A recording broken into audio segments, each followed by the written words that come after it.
दहेज। स्नेहा के बेटे की शादी शिल्पी से होती है। शिल्पी दहेज में हर सामान लेकर आती है जो पहले से ही स्नेहा के घर होता है। ये सामान स्नेहा के पापा ने उसे दिया था। अरे शिल्पी, मेरा टीवी क्यों हटाया?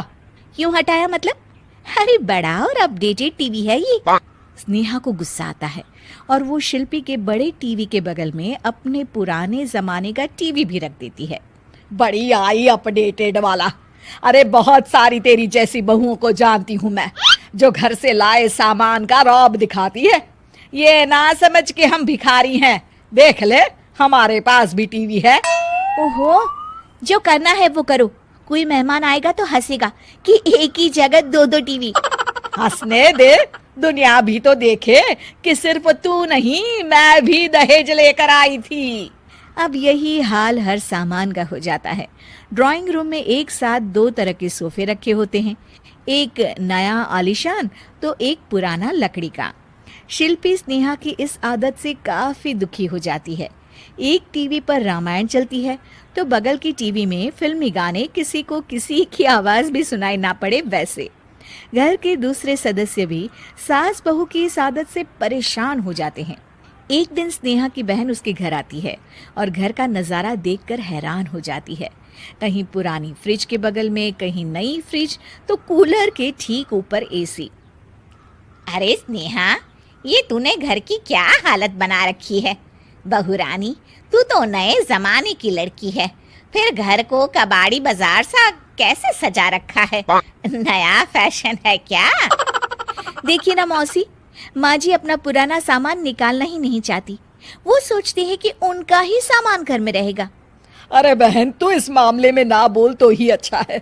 मैंने बहुत सी बहुओं को देखा है अपने लाए सामान पर सास को धौंस दिखाते, और मैं भला किसी की धौंस को क्यों सहन करूं? मेरे पास तो सारा सामान है, और वैसे भी क्या कहते हैं, ओल्ड इज गोल्ड। अब क्या था, शिल्पी ये सुनते ही भड़कती है और जोर जोर से चिल्लाने लगती है। वाह माँ जी वाह, जरा अपना सोफा तो देखिए, ऐसा लग रहा है खुदाई से निकला है लकड़ी का। और मेरा सोफा देखिए कैसे लेदर की चमक और गुदगुदा सा है। अरे आपका तो पुराना धुराना सा है। शिल्पी देख, मेरे पिताजी ने जो दिया है वो उनकी निशानी है, उसके बारे में मत बोल। तू तेरा सामान ले जाकर अपने कमरे में रख ले। क्यों? मैं अपना सामान क्यों कमरे में रखूं? और जो मेरे ससुराल आए वो यही कहे, ओ कितना ओल्ड फैशन घर है। दोनों की बहसा बहसी में मौसी सर पकड़ लेती है। तुम दोनों जब देखो तब लड़ती रहती हो। मैं तो चली किचन में बादाम का शरबत बनाने। सुन, बादाम का सिलबट्टा जो मेरी माँ ने दिया था उसमें पीस लेना।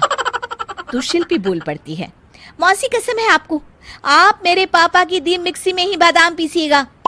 खैर, मौसी तो जाती है किचन में, लेकिन ड्राइंग रूम में सास बहू की बहसा बहसी जारी रहती है। तभी शिल्पी को गुस्सा आ जाता है और वो अपने पापा के दिए सोफे पर जाकर जोर से बैठती है, लेकिन तभी सोफा जोर से आवाज कर टूट जाता है। हे भगवान, ये क्या हुआ? ये सोफा कैसे टूट गया? बेटा, अब समझ में आया ओल्ड इज गोल्ड क्यों कहा जाता है। टूट गया ना तेरा सोफा।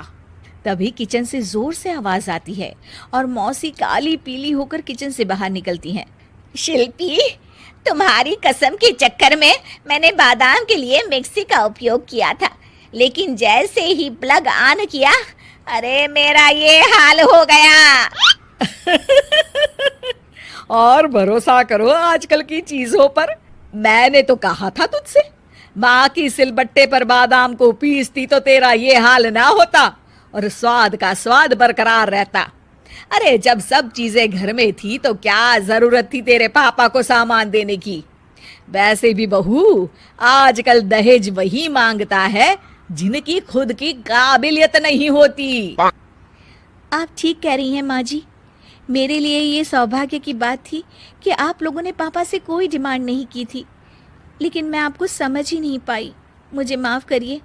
अब इस घर में नई चीज तभी आएगी जब पुरानी खराब हो जाएगी। उम्मीद है कि आपको हमारी ये कहानी पसंद आई होगी। कृपया हमारे चैनल को सब्सक्राइब करें और सभी अपडेट्स के लिए बेल आइकन जरूर क्लिक करें। और हाँ, वीडियो लाइक और शेयर करना मत भूलिएगा। Bye bye.